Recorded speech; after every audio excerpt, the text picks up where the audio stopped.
Hook History in Britain over 100 years, a presentation by yours truly. Now, the objective is to understand what crochet is and its importance, what is a crochet hook, and trends that changed hooks, as well as the difference between modern and antique hooks. This here is a lovely oil painting by French artist Pierre-Auguste Renoir, titled Woman Crocheting, dated to 1877. What is crochet? Crochet is made by a hook manipulating yarn, creating continuous loops, thus a fabric forms. It's a fiber craft where anything could be made, from clothes to kitchen accessories to lace. It was a means of income for the lower classes and a show of wealth from the upper. This is another one of Renoir's paintings, titled Girl Crocheting, from 1875. Now, the anatomy of a crochet hook is important. It's composed of 3 segments: the head containing the lip, throat, bowl, neck, and thread guide, the thumb rest / grip pad, and the handle. Crochet is French for hook, so it's a hook. Simple but effective. It mustn't be confused with these other craft hooks. From the top we have the latch hook, characterized by its ability to open and close. The macrame hook, with proportions that handle knots. The button hook, as Victorians loved adorning themselves in dozens of buttons, so this rounded hook saved fingers. The tambour hook, with a distinctive screw that determines the hook's length, position, and can interchange. The rug hook, featuring a large bulky handle, and the nook, half hook, half needle, which somehow knits.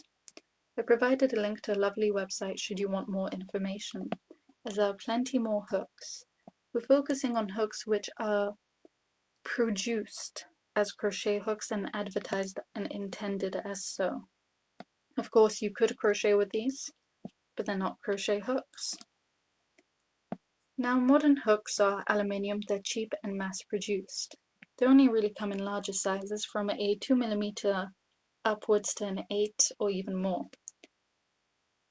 They break and bend easily. Achieving a 0.5mm hook is near impossible. And the worst part is the squeaking. I know your grandmother says rubbing it on your oily scalp helps, but it never does. It leaves your work oily and the squeaking continues relentlessly, like your father's bed last night. They're standardized. They come in simple designs with little adornment or character. They're no fun. You're made for them. They're not made for you. Here we have 3 hooks. From left to right we have the Queen Victoria Jubilee hook. It's retractable and features a steel hook with a brass handle. It was registered in 1887 and has the writing of Queen Victoria's milestones. Born 1819, crowned 1838, married 1840, and Jubilee 1887. The second hook is an engraved bone handle with interchangeable steel hooks, with the first of its kind patented in 1847. It's ornate yet functional, and some would feature a twist of handle compartment to store extra hooks.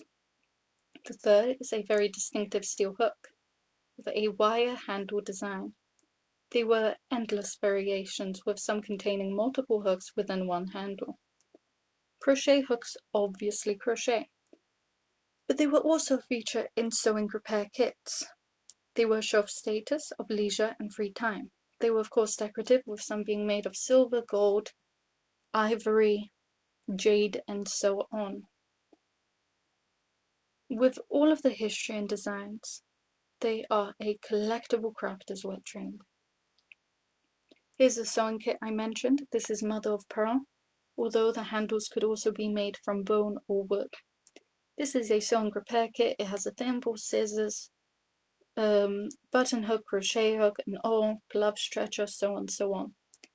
They're not really made to crochet with for a full project, just as a little repair. This is a sexy sterling silver crochet hook, and I'm not saying that because it reflects me. I'm saying it because it's highly intricate and ornate. It's not only a true display of wealth, but an admiration for the craft itself. This is an assortment of wire-handled hooks featuring various fun yet simple designs. They're twisted and bent to create ornate shapes, and some even feature 2 hooks, one on each side. Now here is our timeline. In 1847, Queen Victoria was crowned. She is a prominent figure in crochet history. 1840, the first English crochet pattern was published. 1844, mercerization was discovered and revolutionized the world. 1845 to 52, the Irish potato famine brought devastation and one of the most beautiful laces. 1846, the mother of crochet popularized it. 1847, the first British crochet hook is patented. 1851, the Morale Steelworks factory is paid a royal visit. 1856, the father of steel revolutionizes the world. 1883, Queen Victoria continues crochet. 1886, aluminium is discovered and revolutionizes the world. 1889, mercerization improvements lead to more threads, more hooks, more patterns. 1896, August Kippenberg cock-blocks the thumb rest. Queen Victoria was the Queen of the United Kingdom from 1837 to 1901, being the longest ruling British monarch at the time. Queen Victoria was no stranger to needlework, embroidery, knitting, and crochet, like many monarchs. Was taught from a young age and expected of you. She had met multiple figures who revolutionized the craft of crochet. She promoted and set trends. The first crochet pattern was published in 1923 in a Dutch magazine. The first English pattern was published in 1814. It shows the demand for crochet in Britain, published amongst knitting, netting, and other popular crafts. Crochet hooks could be handmade or simple hooks bought from wood, bone, so on. It was the beginning of British crochet history. This handsome fella is John Mercer. In 1844, John Mercer had discovered the effects of caustic soda on cotton cloth and patented in 1850. A silken effect of cotton was highly desired at the time, but was not achieved until Mercer came along. Caustic soda solution swells cotton fibers, breaking hydrogen bonds and weak van der Waals forces between cellulose chains. The expanded free chains rearrange and reorient, and when the caustic soda is removed, the chains form new bonds in the reorganized state. When done tensionless, the cotton fibers swell and the cross-section becomes thicker and the length is shortened. Because of fiber thickening, the fabric becomes denser, stronger, and more elastic. Now, simply put, the caustic soda on cotton made it more absorbent and susceptible to dyes. It made it stronger and more elastic. However, the yield was poor. More cotton went in than came out, so it didn't take off completely, rendering it a bit too expensive to produce. The Great Exhibition of 1851 was hosted at the Crystal Palace with a third of the British population attending. Queen Victoria was presented many gifts, refusing all but two, one being mercerized handkerchief. The Irish famine of 1845 to 52. Crochet played an important part in relieving the distress prevalent in Ireland during the famine years. Schools were opened, teaching men and women and children the skill. Large numbers of emigrants were known to have saved enough from the work to pay for a passage to America, and dozens of individuals could work on one project, and hooks could be handmade or cheaply bought with cork, handled hooks being preferred. Now, often they would get a sample of the crochet that they're supposed to make from an experienced crocheter, and they would recreate it. Patterns weren't very used at the time. It was what you see is what you make. At the top, I have a lovely link. It's a free crochet pattern filled with tons of Irish lace, absolutely gorgeous. Now, it was favored by Queen Victoria and soon became a crochet staple. Why is this important? Well, because the Irish were still a slave class during this time, so British royalty acknowledging it as high-end work was truly revolutionary. Now, Mademoiselle Rego. She is considered the mother of modern crochet. She was born in England, her father from France, and mother of Irish. If you know anything about crochet, that is a perfect blend. She wrote and popularized crochet lace, which prior was often regarded as a lesser substitute for needle lace. It seems strange to me to be again designing for the Queen's mother, the Duchess of Kent. After teaching all her granddaughters and writing over 100 books, I am able to make her daughter's Jubilee lace. That's from the 1887 Jubilee.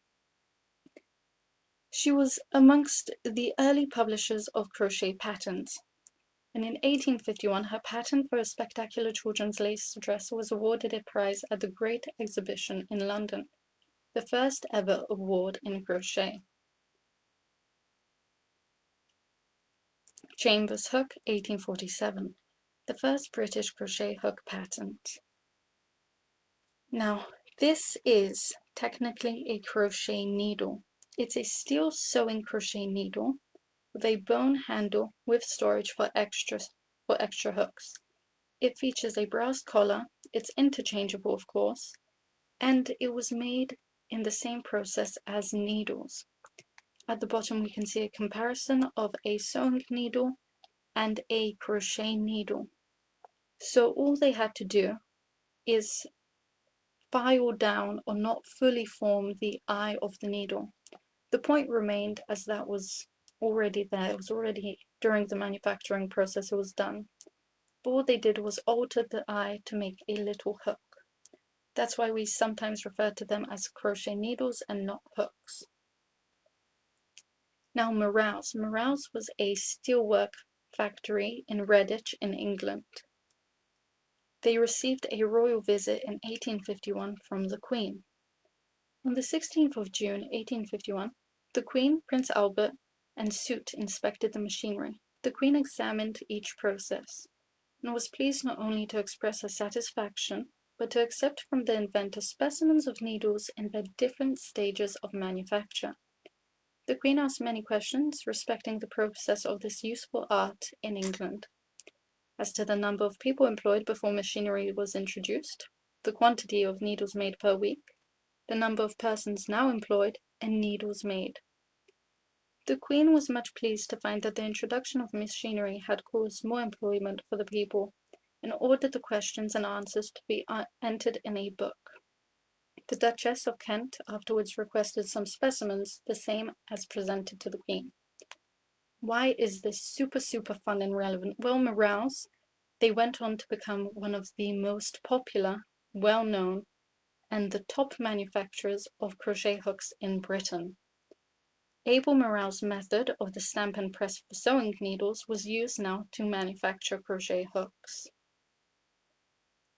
This is Henry Bessemer. Now I will read you a little preface to his autobiography, which was published in 1905, as it provides a lovely insight into how profound Bessemer's process was. It is 50 years since Henry Bessemer made the great invention which has rendered his name famous, not only in English-speaking countries, but also in all civilized communities, and it is 7 years since he died. If this autobiography had dealt with the story of a lesser man, its appearance so long after his death might have reduced it in interest and value so far as to render it scarcely worthwhile to place the narrative before the reader. The lapse of time cannot tarnish the luster of Henry Bessemer's memory, nor can common and worldwide use of the great invention that crowned it render uninteresting a story of the struggles through which he passed and the battles he had to fight before the world became enriched by his inventive genius. Isn't that just fantastic? Henry Bessemer took out over 100 patents.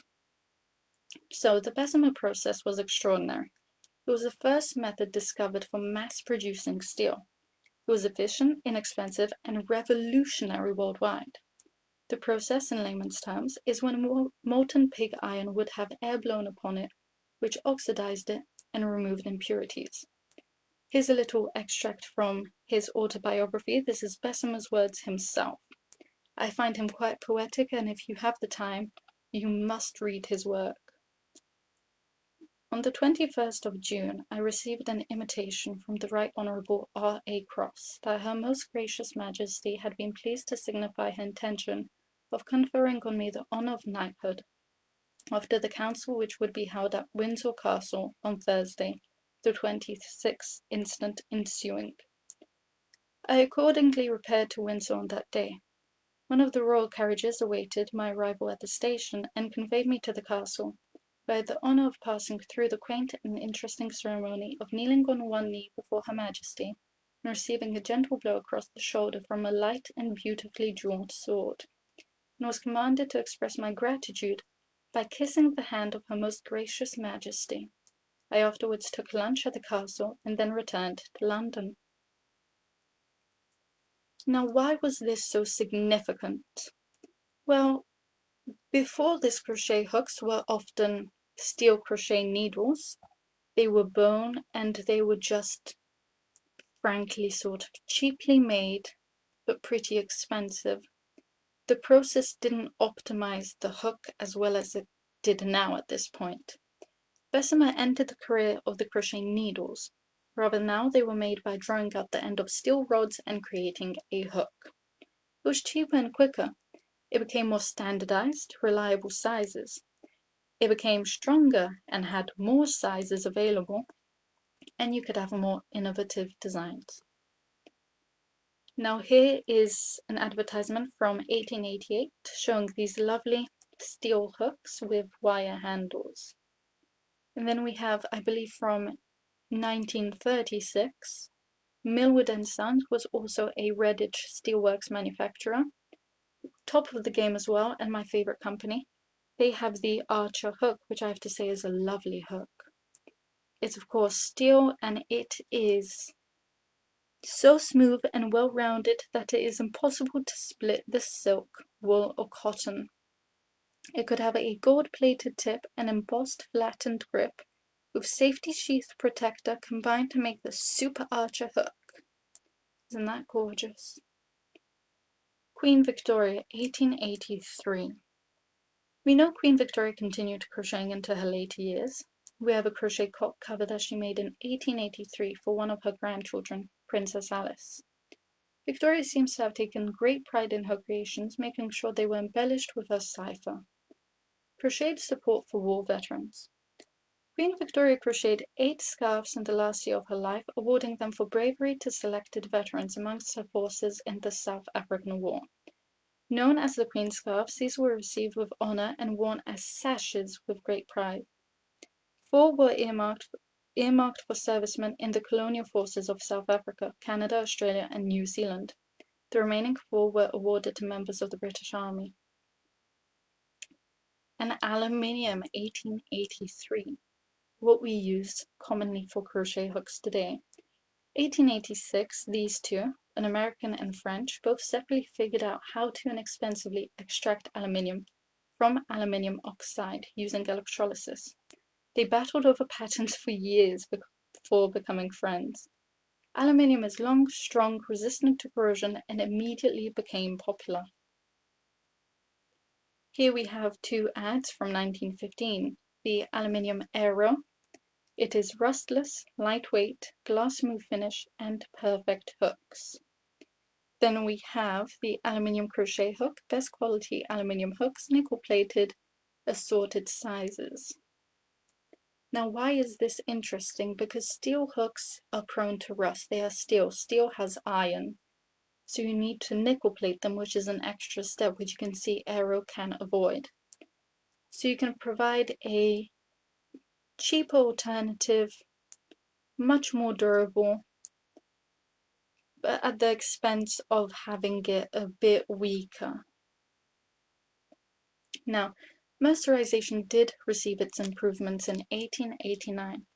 Horace Lowe had discovered that when held under tension, the coiled shape of the fiber is straightened and the characteristic lumen almost disappears. The fibers become permanently round and rod-like in cross-section, and the fiber surface is smoother. Decrease in surface area reduces light scattering, adding to fiber luster. Tensions increase alignment of cellulose chains, which result in a more uniform reflection of light. He perfected what Mercer hadn't. He made it the ideal cotton yarn. So mercerized cotton became cheaper as a result, the yield had perfected, and the characteristics we attribute with it today were introduced: the lustrous sheen, the strength, and the absorbency all in one. Companies such as Perry Luster & Coates marketed lustrous threads specifically for crochet. August Kippenberg, 1896. Steel hooks contain no thumb rest, much like our bone hooks these days. So the hook would roll, and the orientation of the hook was only managed by luck. You had to be pretty vigilant, and it slowed down your work. So August Kippenberg patented a thumb rest simply made by flattening out a small portion of the handle. This patent lasted from 1896 to the early 20th century in various countries, so the thumb rest became innovative to avoid legal disputes. Here we have 3 fun patents from Morales. We have 1903 Slipknot. The rod is left longer and then beautifully twisted to create a thumb rest. We have the 1909 Triplex. It's a steel wire handle with a sheath over it which contains and stores 3 hooks. If one should be used, you pull it out from the sheath and you can use it, keeping the other 2 nice and safe. Then we have the 1912 Grip Tight, which I think is so cute. Remember how they were manufacturing sewing needles? Well, it's cute. They basically made an eye of a needle in a crochet hook, kind of going back to their origins. Nice and simple, but avoids the patent. Now celluloid.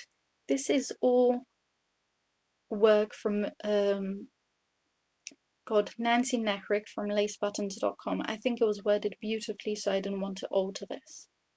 The first plastic used for consumer goods, specifically celluloid, was used for crochet hooks as early as 1912.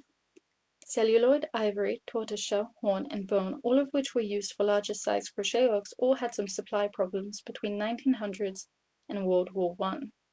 The quality of celluloid varied, sometimes turning color, bubbling, warping, etc. Camphor, derived from the camphor tree and used in the celluloid manufacturing process, became hard to obtain due to deforestation of the camphor trees in Asia. Eventually, artificial camphor was invented. Ivory was available, but the price and quality both fluctuated widely, and it was always more expensive than celluloid. Tortoiseshell required a long process to prepare it for use, so it's more expensive than celluloid. Horn became scarce by 1900s as ranchers adopted the practice of dehorning cattle before shipping them to market. Cowshin bone of sufficient length became hard to get in the late 1920s as U.S. ranchers began to ship cattle to market at a younger age. Eventually, celluloid became more consistent in quality, easier to obtain, faster to manufacture, and therefore cheaper than natural materials used for crochet hooks. Although it would never completely replace any of them, that would be done by the later you can read yourself, plastics. Here we have some ads from the 1920s and 30s and then a 1915 one. Isn't this lovely? We have celluloid here, which can look like amber. It can look like shell. Isn't that lovely? It has a shell color at the bottom as well as a tricot hook. Tricot was Tunisian crochet. Celluloid knitting pins, celluloid crochet hooks in amber and tortoise shell. Isn't that lovely? Oops, sorry. Then we move on to cellulose. By 1930, cellulose acetate, along with specifically designed compression molding equipment, was available and began replacing celluloid for plastic crochet hooks. The main advantage of cellulose acetate over celluloid was that modeling techniques were much faster and cellulose acetate was non-flammable. Like celluloid, cellulose acetate is naturally clear but can be made in any color or opacity. It is tough and flexible. It is easily machined and easily manipulated by hand when softened to 100 degrees Celsius. Because it is non-flammable, cellulose acetate was perfect for compression molding, which was introduced in 1929, and later injection molding introduced in 1934. Casein. Casein has been described as the most beautiful of plastics. Casein plastic has been used since ancient Egypt, but for a different purpose. It's formed by manipulating milk protein from cow's milk with a rennin enzyme. It takes surface dye easily. An assortment of colors could be achieved, such as tortoiseshell, pearl, and haw, and can be polished easily and well. Erinoid was the major producer of casein plastic in the UK up until the 1980s. Here we have some of their hooks. Erinoid crochet hook. Isn't that lovely? These are from 1933 and 36. And then we have the coloured casing crochet hook. Isn't that super duper fun? And that is the end. Isn't that exciting? Now, here are some of my sources. This is mostly so you can do some more information. The rest of my sources are the books featured on my channel if you're interested. And then lace buttons, definitely check it out if you're tight on time. This is where I got all of the patterns from and a majority of the information. It's a lovely source. She has dedicated years to crochet hooks. Then we have some PDFs as well. I recommend reading the ones which are bold. Definitely Sir Henry Bessemer's autobiography. These are all free, they're online, they're easily accessible. I think it's so well made and they're very fun, interesting, and they're not very long reads. Okay, that's seriously the end.